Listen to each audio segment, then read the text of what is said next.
Welcome to Global Perspectives. I am Gaston Gomez, and today we'll have a candid conversation about culture and education with Gabriel Rodrigues. Gabriel, good to see you today. How are you? Good to see you today. I'm good. Thank you. Good. So I know you are going to delight us with some music later today, so I look forward to it. And so just, if you would like to, just put it away for a second. Yeah. Okay. So Gabriel, tell me, where are you from? I am from Puerto Rico.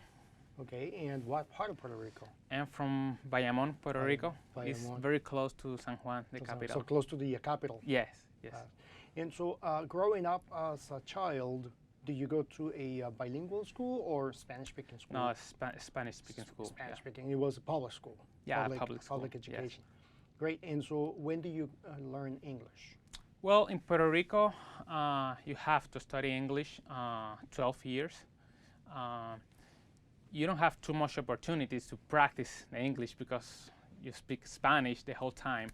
But yeah, you get the vocabulary and you study for 12 years. For 12 years. Yeah. And so your interest in music. As a child, how old were you? Or maybe as an adult, I don't know, but I would like for you to share with us, when do you find the interest in arts, in music, in guitar, in classical guitar? Well, it was very late. I started playing the guitar at 15. I am 35 right now. So it's interesting because starts because of my brother. My brother bought a guitar, and I was looking like the guitar, and I just got interested. And I just started practicing with his guitar. When I was in high school, my Spanish teacher, Doris Ortiz, she listened to me playing the guitar, and she was like, oh, I cannot believe that there's a guy here playing classical music in this public school. It's not common. I don't know here, but in Puerto Rico it's not common. And she asked me, do you want to study music, formal education in music? And she was the one who introduced me to this career. To the musical career, yeah. classical music career. Yeah. That's wonderful. And but as a child, you had no interest in music whatsoever. No. It was just typical boy growing up in a beautiful island. Yes. But no interest in guitar or music or piano. No, not at all. And so any interest in any other activities or sports as a child? Well, in Puerto Rico, it's very common the basketball. Basketball? Yeah. I would say I thought baseball would be. Baseball is very common too, but most people play basketball in Puerto Rico. But there is a lot of people who play baseball too. We actually have a lot of really good baseball players. Baseball players, yeah. I know. Yeah. So basketball was one of your favorite sports? Yeah, and table tennis. That's my favorite one because my brother was a professional table tennis player, and you got into that as well? Yeah. Okay. Yeah, I love table tennis. Yeah. So then when you turned 15, you found the guitar. You decided to start playing with that, and then you graduated from high school, and then what happened after that? Yeah, it's curious because when I found the guitar, I was in an age that like I don't had interest in school, or I don't was like a good student. I had bad grades, but when I found the guitar, everything changed. I start getting better grades in school. Like the guitar helped me a lot, not only obviously in this world, but in general in my life. Helped me to focus a little bit more in general in all aspects in my life. And then I went to the Conservatory of Music of Puerto Rico. In Puerto Rico? Yeah. It's right in the capital, in San Juan? Yes, it is. I actually when I start at the conservatory, they were in another place. Right now they have an amazing. It's a beautiful place. I did my master's degree in the new place. Yeah, Wow. but the So- bachelor's degree was in the other one. So you went to college. You were determined to go to earn a degree in music Hmm. and a bachelor's, and it was a bachelor's in what? Bachelor's of music in classical guitar In classical performance. guitar. And then right after that, you got into your master's program. No. You took a little break, or Yeah, it's interesting because when I finished my bachelor's degree, I stopped playing the guitar for 2 years, and I got in the guitar again because a friend of mine. I was just working, and one day he called me and told me very strong, you are a guitarist and you have to play the guitar. he believed in you. Yeah. I mean, for him to say, "Listen, you are a guitarist. You have to play." He is actually an amazing guitarist too. We both study together. Together. And he called me one day, and I was like, I need to do this, so I quit my job, and I found another job teaching guitar. And it's curious because what happened is I quit that job to get the other job teaching, and then the other person called me and told me, we are so sorry, we don't have the position anymore. So I was with no job, like thinking what I am doing now. And there was a competition, a national competition in 2 months. And I was like, well, I have no job right now, but I need to do something. So I am getting in shape again to go to that competition. And getting in shape means practicing and practicing. A lot, and a lots lot, of like practice. 10 to 12 hours a day. Wow. Yeah, because That's a job. I mean, Yeah, yeah. practicing 12 hours a day is a job. yeah, definitely. And I don't was playing for 2 years. All the people who went to the competition was constantly playing, so I don't had an advantage. So I worked very hard, and God helped me to win the competition. You did win it. Yeah. Awesome. Very proud of you for that. What an accomplishment. And what a nice story to share. And Yeah. so, And actually, that was the thing to encourage me to continue with my continue with your career, and career. I went to get my your master's degree And the master's degree in classical guitar performance. The Classical. same thing in Puerto Rico. in Puerto Rico. Right. Yes. And then years later, you decided to move to the United States to A change lot- your residency to the United States. Well, it was a lot of years later. When I finished my master's degree, I started traveling, and I played some concerts here in the U.S. And I came back to Puerto Rico, and I came to U.S. 1.5 years ago. I came to Oh, so recently. yeah, it's about a very year and a recent. half ago. Yeah, and I've been in this area in Maryland for around 1 year, so it's very recent. Yeah. Yeah. But you came to visit before. Yes, to the yes. United States. You were here as a visitor, or I mean, not as a visitor, but getting to know the area. Or visiting. I mean, you were Yeah, visiting playing the area, concerts right? and yeah. But when you decided to move here, what was your cultural shock? What was it that you were like, oh, wow, this is completely different from Puerto Rico? Well, I'm sure Oh, there's so obvious- many, oh, many yes. examples, but I would like for you to share with us. obviously of the examples. language, because Yeah. like I told you, we study English at school, but it's hard because you don't use it in Puerto Rico. So you have some of that theory of the language, but when I came here, and for the first time that I was in the position like I need to use this English every day, that was very hard. It was challenging for Yeah, you. very challenging. And You're doing a great job. oh, thank you. Very good. Thank you very much. Well, right now it's much better than 1 year ago, believe me. Hey, but practice. Remember 12, Yeah, 10, yeah. 12 hours Yeah. a day that you were practicing? And Yeah, of course. you won the competition, and now look at you a year later practicing your English. And when I met you a few weeks ago, and I got to know, I listened to your music, I heard your story, and I said, I need to invite him to my show. You can share with our audience how remarkable your story is. You know, you don't give up, about perseverance and determination, and so it's amazing. Actually, another thing, it was the people.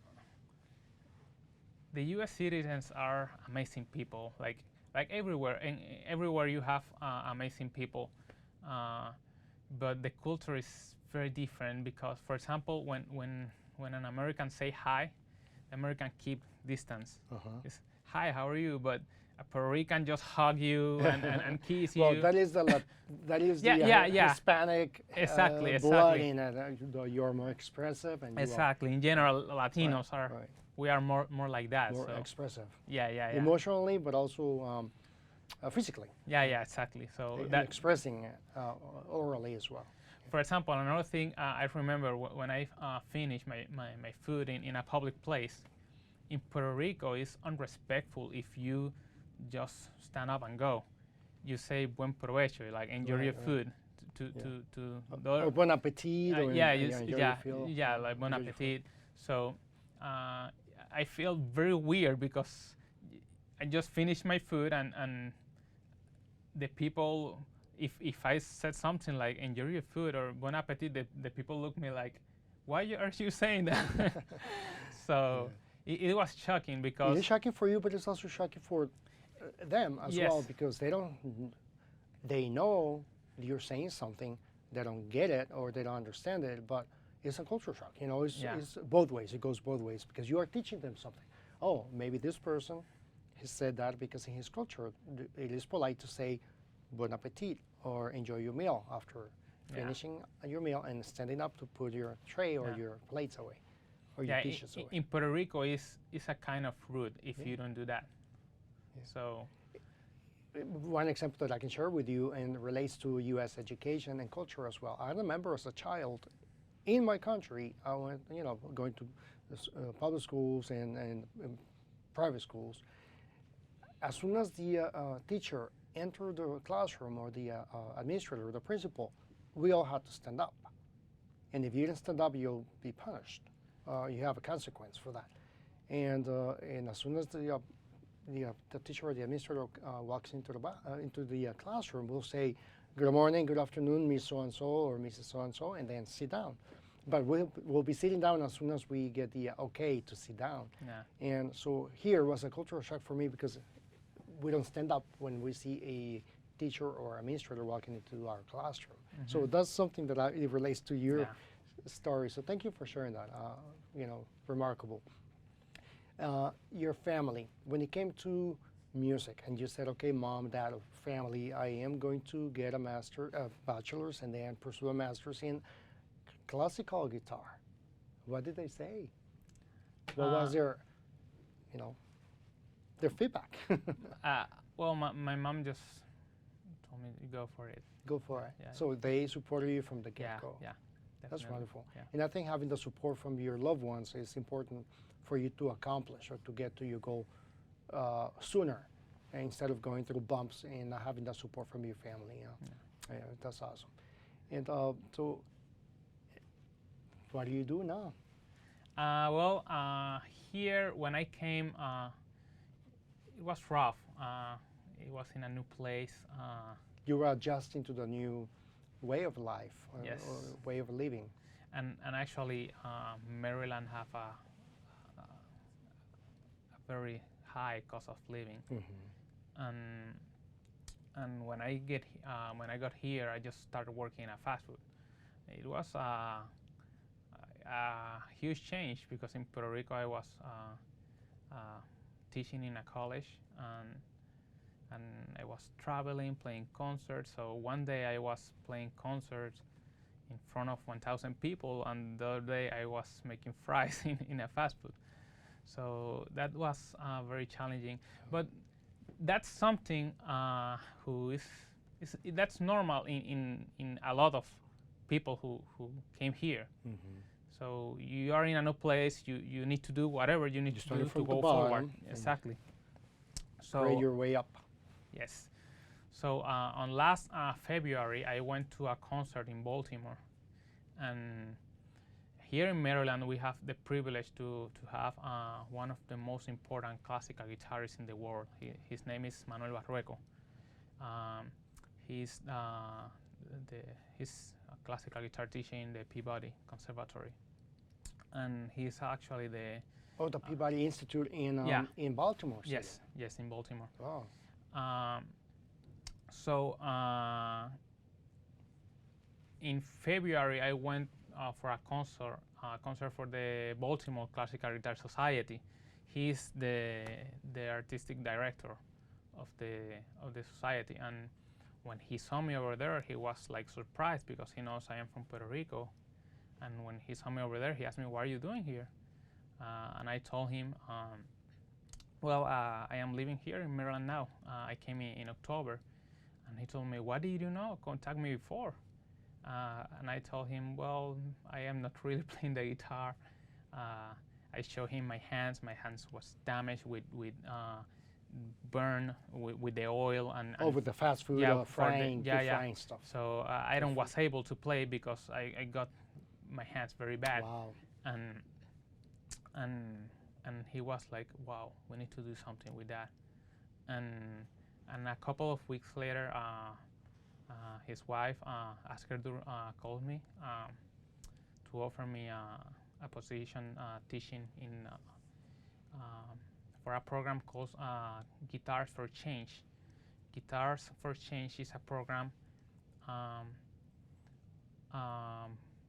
in Annapolis.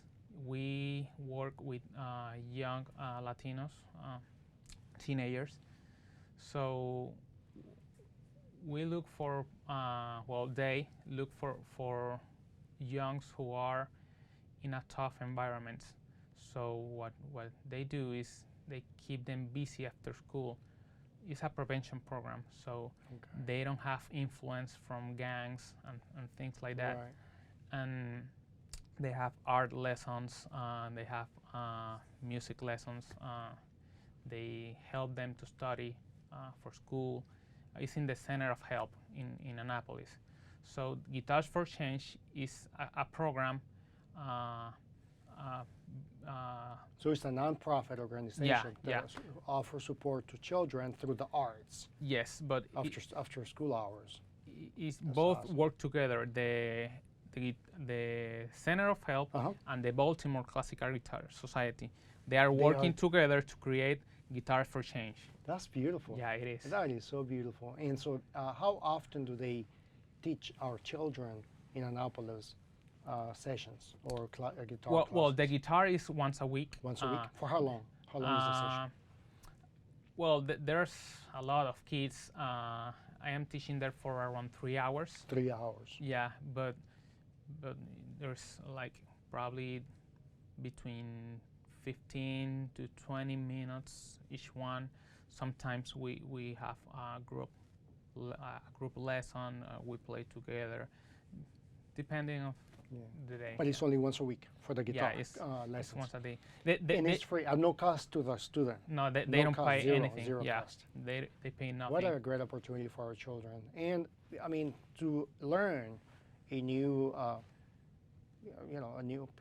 a new art, I would say, or discover arts through music, but also to stay out of trouble or to find something fun to do instead of being outdoors, hanging out at the park or just doing other stuff.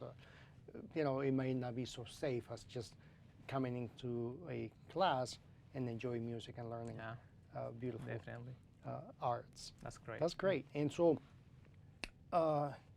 and this is at no cost for students all year round or just during the school year? I think it's supposed to be during school, but on summer we still teaching them. So it's all year round? Yeah, so I don't know if the whole program is running the whole year, but the Guitars for Change program uh, doesn't stop in the summer.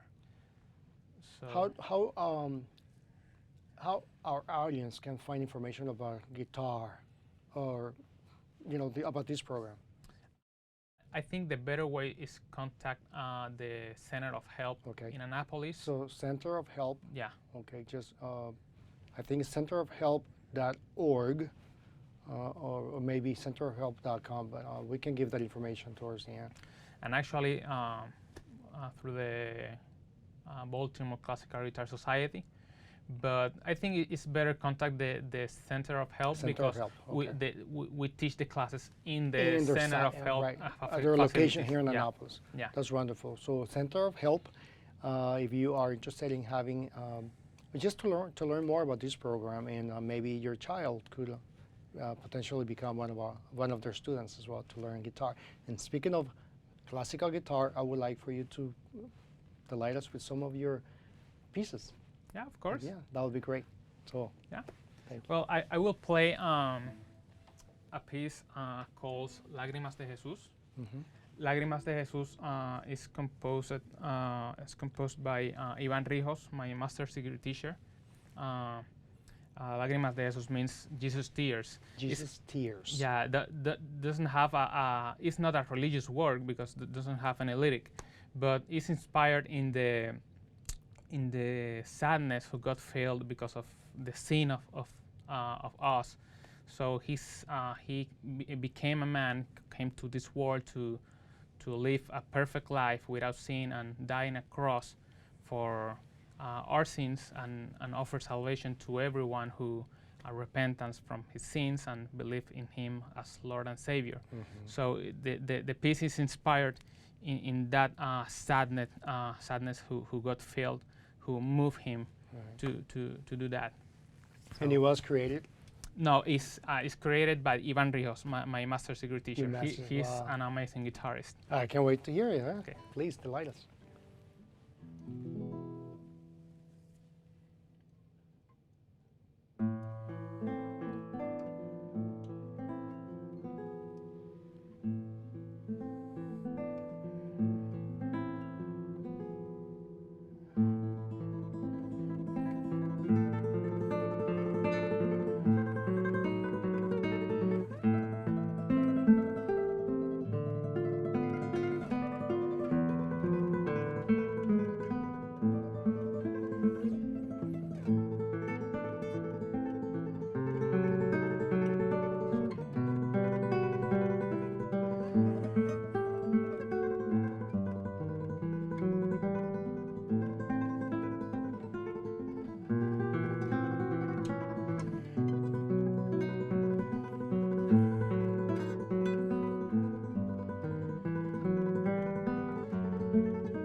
Beautiful. Beautiful. Thank you. Amazing. I was just looking at your fingers going up and down, and it's just such a talent. And I am so grateful for you being here with us today. Before we go, I would like for you to give advice to our students who are watching. What advice will you give them if they have, if they find passion in music, art, or anything related to the arts? What would you say to them? It's hard. It's a hard life because you have a lot of people in the way telling you that that's not possible, telling you that you are losing your time. But it's awesome. It's an awesome life. When you do something that you really love to live, you don't work any single day of your life. You're having fun your life For the rest of your life? Yeah. So probably you can get more money doing another things, but you will love your life. Even more. Even more, By yeah. finding you. Yeah, because life is not just about money. I am not saying that you cannot have money doing this.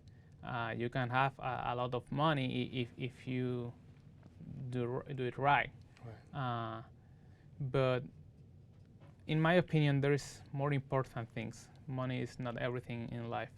So you can help other people. When, for example, I remember one time I went to play the guitar for a person who had cancer, and she was sad, but looking her face, smiling. How there's no money to pay that. Do you understand what I mean? So when you make people happy, when people is passing around hard situations, and you make them happy, you cannot pay for that. Yeah, that's true. Beautiful. Thank you for your advice to our children, our future generations, and to come. So, but before we go, I would love to share this quote with you from Albert Einstein. Creativity is contagious. Pass it on. Thank you for watching. Play us some more music. Thank you for being with us. Thank you very much. Go ahead.